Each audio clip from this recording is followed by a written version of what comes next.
Hi, I'm Bob Herbert. Welcome to OpEd.tv. Each year, approximately 1,000 young men and women come out of the foster care system in New York City. They age out, and for the most part, they're on their own. Too old to remain in the care of an admittedly troubled system, they are cast more or less willy-nilly into the so-called real world, where they can encounter myriad problems: joblessness, homelessness, mental health issues, and on and on. My guests are doing all they can to help these young people who so often find themselves in difficult circumstances. They are Dr. Denise Maybank, co-president of a support group called New Yorkers for Children, which specializes in assistance to those who are aging out of foster care. Dr. Maybank is also the Vice Chancellor of Student Affairs right here at the City University of New York. I'm also pleased to welcome Alan Yu, the Executive Director of New Yorkers for Children. Thank you, Dr. Maybank, and Mr. Yu for coming in. I appreciate it. I guess, Mr. Yu, tell us about New Yorkers for Children. What kind of an organization is it, and what's its primary mission? So we were founded in 1996, so we're approaching our 30-year anniversary. And we were really founded to fill gaps in the child welfare system. And one of the main things that we do is help youth that are aging out of foster care, as you mentioned. And that's roughly youth ages 18 to 26. And these youth face all the normal problems that anyone else who's 18 faces, except they don't have the traditional support networks of family, and they do face a lot of housing insecurity and increased rates of poverty and mental health issues. And so our organization comes in and provides a lot of wraparound support to create positive outcomes for these individuals. Explain what aging out means, because I think a lot of people think that there is, you just mentioned that the range is 18 to 26. I think a lot of people think that there's a certain age, a cutoff point, and then all of a sudden you're out there on your own. Either one of you can answer, why does the age vary, and what does aging out really mean? We serve youth ages roughly 18 to 26, but most youth age out at 18 unless they have an extension. When you say an extension, does that mean the foster family can keep you if they want to, or what does an extension mean? I think very often young people find families for life. And so they really do stay connected with those who may have fostered them during the time that they were under the age of 18. Because a lot of the young people who are at the City University of New York currently still claim them as family. That's interesting. So yeah. That's very interesting. So the older I get, the younger these young people seem to me. I mean, but let's just say that someone is 18 years old, has aged out of foster care. What typically happens to that person? Suddenly it's a Monday or a Tuesday. What's it like for them? You know, only 1 in 4 graduate from high school in New York City. And so many of them are at 18 trying to figure out what they want to do. So 3 out of 4 are dropouts. Yeah. And also just, in addition to trying to figure out their future, not an insignificant portion of them are also young parents themselves. So what we see is many of these youth having part-time jobs and trying to juggle child care and really struggling. What's the story with housing? Where do they live? Do they have, rents in New York are pretty high. So housing insecurity is definitely a big issue for these individuals. Some, like Dr. Maybank mentioned, if they are still on good terms with their family, will be staying with their foster families. Others, through the efforts of CUNY and like the College Choice Program, are dorming on campus. Right. So if so many have dropped out of school, are the majority of those interested in graduating? Do they want to go back to school on their own, or do they need an intervention? What's the education landscape like for them? I think just as it is for many of us, you hit up against the real world, you hit up against life, and you find a desire to go back. You find the need to figure out what it is that I can do that's going to change the trajectory of my life. And CUNY is about that social mobility, that economic mobility for young people, to figure out how I make it better. Because that's what we all want. That's what all of our families want for us, whether it's your foster family, your birth family, whatever the case may be. They want you to have a better situation than they had. And so at some point, even if you've decided that school isn't for you, I don't like this stuff, I don't like the idea of math, science, any of it, I don't want to be bothered, you find out that there's benefit and there's opportunity. There are things that attract you, there are passions that you have that you want to be able to fulfill in some way.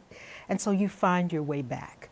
So how did, I mean, CUNY's not just peripherally involved in this.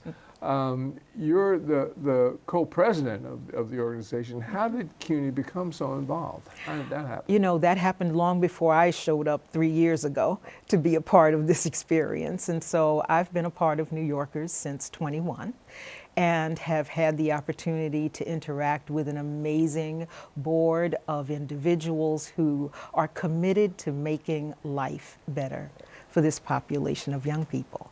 And so I became the co-president last year. I'm entering my second year in that role. And it is an opportunity for us to, in partnership, figure out how we bring good things to life for this population of young people.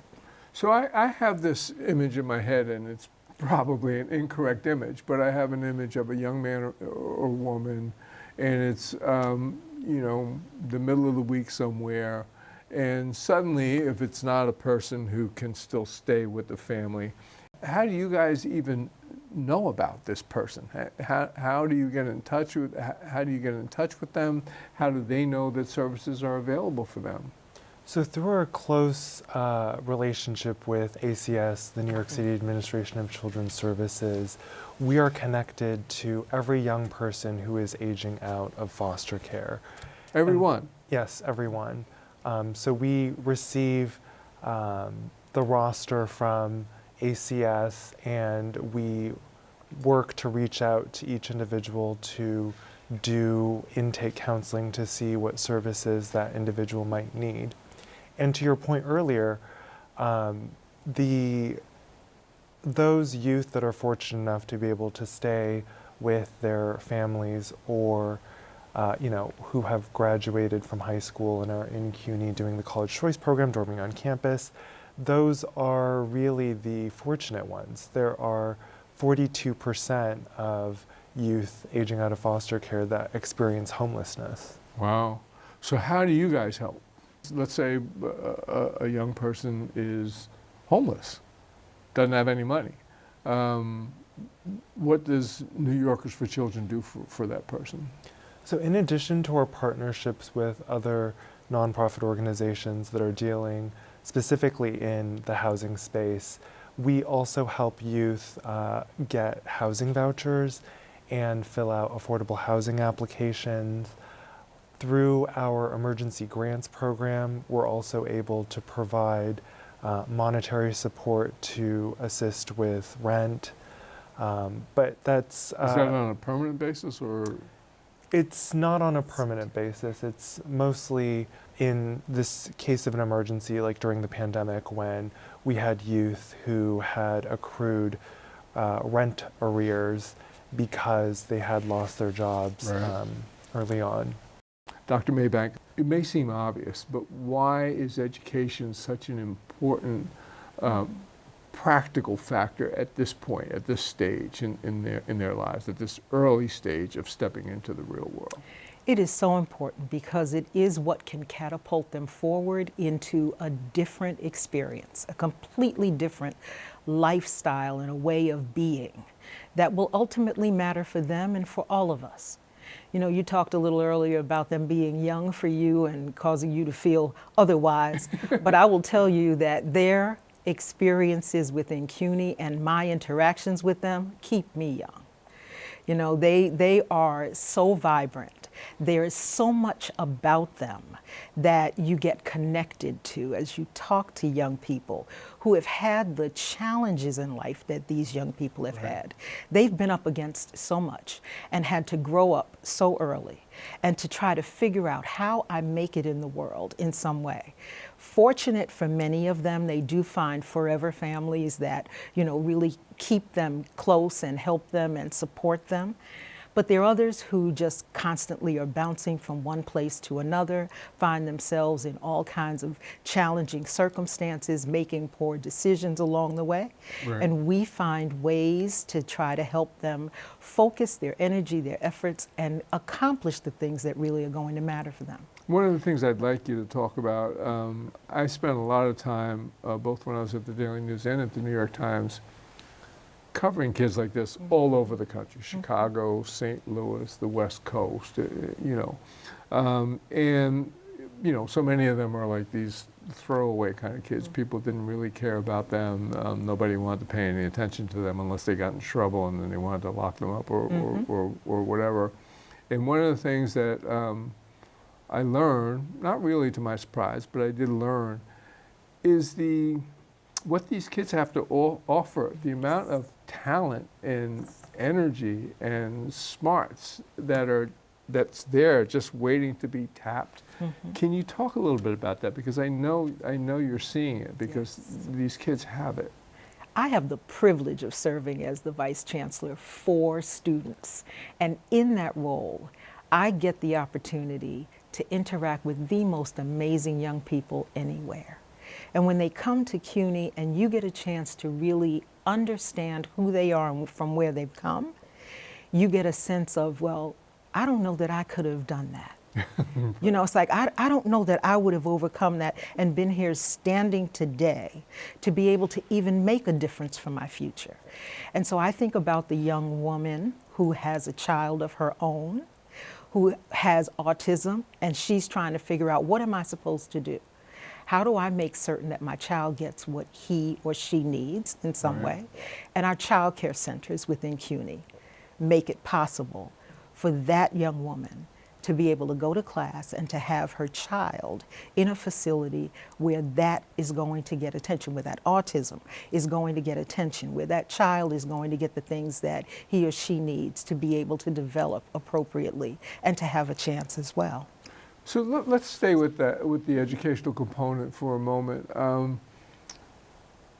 You know, we've already established that 3 or 4 do not have a high school diploma by the time they come out.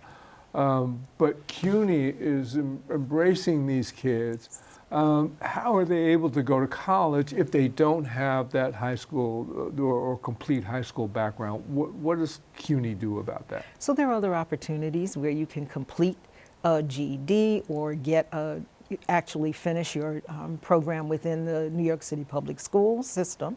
And so we make those connections. We find students who are in the school system and making certain that they're coming through that process and come into CUNY through College Now programs and other things that will connect them and show them the opportunities that are available to them. Right. And then once they're in the university system, once they've enrolled in one of our community colleges or our senior campus, senior colleges, then they have the support of our foster care program that is funded through the state and that can connect them back to New Yorkers for Children for additional wraparound support. Wow. So there are plenty of things that we can do to make certain that their academics are intact, that they're being successful as students, and that piece is taken care of.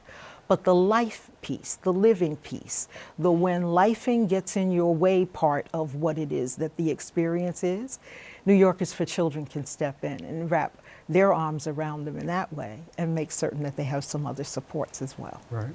So let's talk about money. Obviously, housing is important. Employment is important. I'm assuming that most don't have great jobs when they come out. You mentioned that some have part-time jobs. I'm assuming that some are not employed. I've been reading about an effort to provide sort of an unconditional stipend, maybe a monthly stipend to foster care children or young people who have aged out of foster care. Is it even Is it a good idea? Is it even workable if it is a good idea? And is anything along those lines occurring in New York? Yeah, so we think it's a great idea. The cash assistance piece has really been at the forefront of what we do since our inception. And very excitingly, last summer we launched a direct cash transfer program in partnership with the Children's Defense Fund. And this pilot program does just that, as sort of a universal basic income program.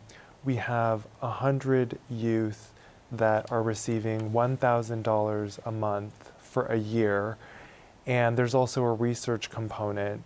And some of the preliminary findings are that just when youth are empowered and given trust with cash assistance, that they are able to make the best decisions for themselves in terms of where to allocate their needs. And having that basic income to rely on is really something that allows them to plan ahead as well. So I can hear the conservative voices screaming at me right now. You can't just hand money over to people, especially kids. You may think they're going to spend it on rent or this or that or the other thing, but they're going to do something else. How do you respond to that?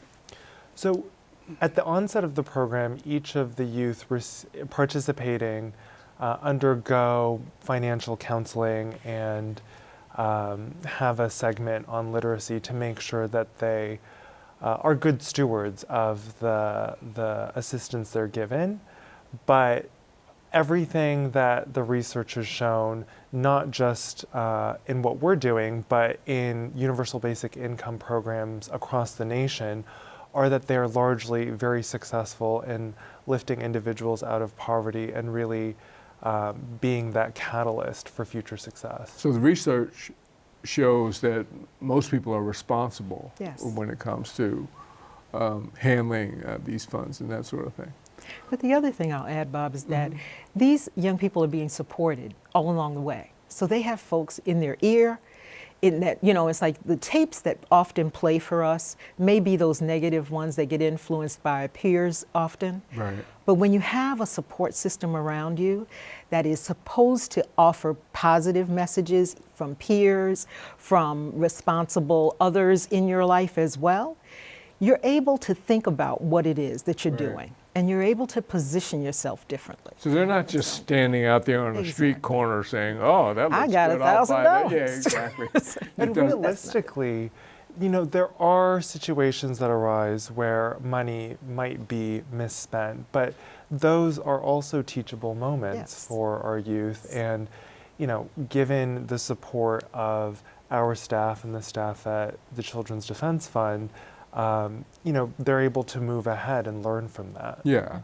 But one thing I have been reading a lot about is that young people in general, not just foster care children, are experiencing mental health problems, anxiety, depression, that sort of thing. College campuses are dealing with this. So if that's the case, it must mean that kids coming out of foster care also are dealing with these kinds of issues. What are you finding? Most definitely. And so as a psychologist, it is a real concern in terms of what we see with the college age population, but with young people in general, suicide rates and all of those things that would make you say, well, what is it that's happened? What's so different? This wasn't happening before. Right. Whatever the case may be, the reality is we have to support successful development of young people generally, and then their mental health as well.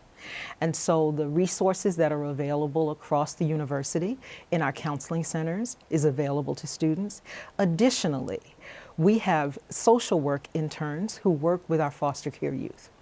So the program that is structured for CUNY offers that point of contact through our social work interns from the Silberman School and from other entities that come together to say, okay, well, this is the work that I want to do. Right. And so here's an opportunity for you to work with a population who will need the support and need the understanding. In the normal, ordinary course of development, we all get stuck. We hit those places where we need a little help along the way.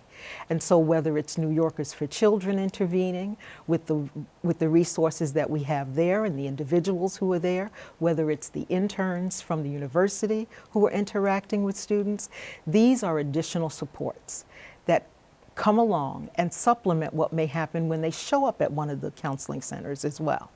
They have people who are there to help them get through these bumps in life and help them to figure out how they manage that. So I understand that you're working on a strategic plan for New Yorkers for Children. Tell us about that. So we're working on a new strategic plan right now that's going to chart out the next 3 years and beyond. And the process is really about making sure that we are continuing to be responsive to youth who are aging out of care and that our services are relevant.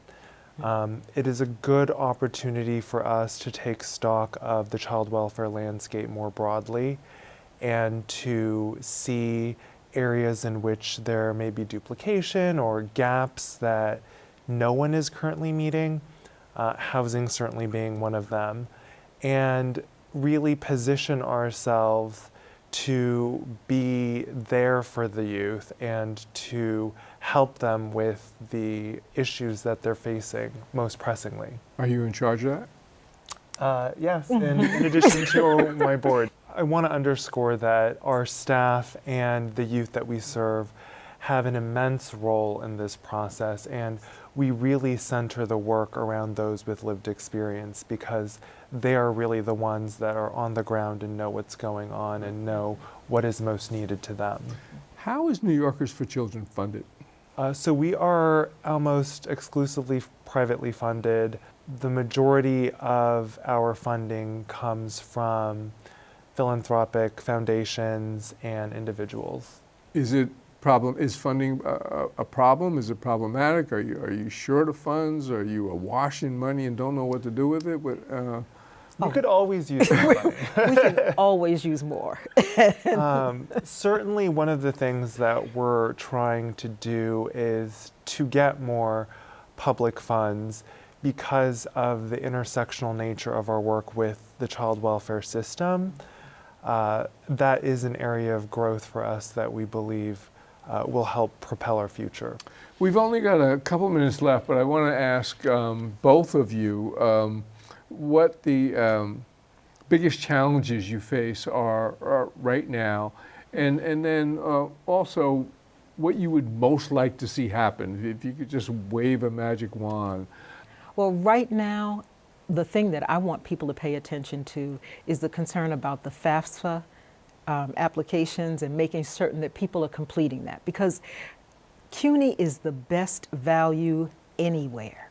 You can get an education, and for most of our students, they're going to be eligible for Pell, for TAP, for all of those things that will allow them to pay for their education. And what is that application? Free application for student assistance or student aid. It's the thing that gets you started financially. And I believe that once a person can see their way clear to paying for their education, they'll be able to do that. The affordability is not always evident.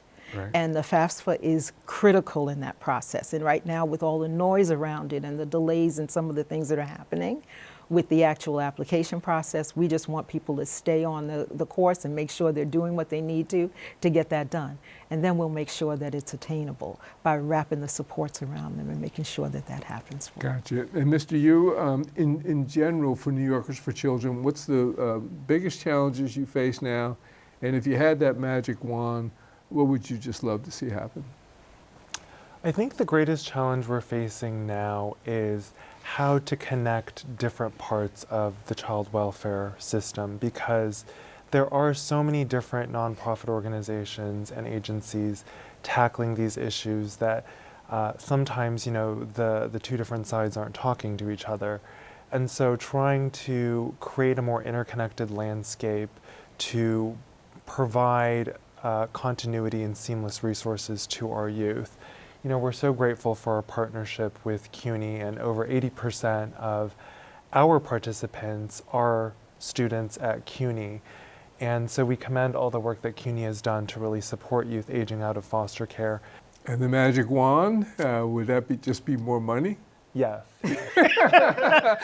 Please. We could definitely use more funding and also just more ambassadors for our cause. People who care.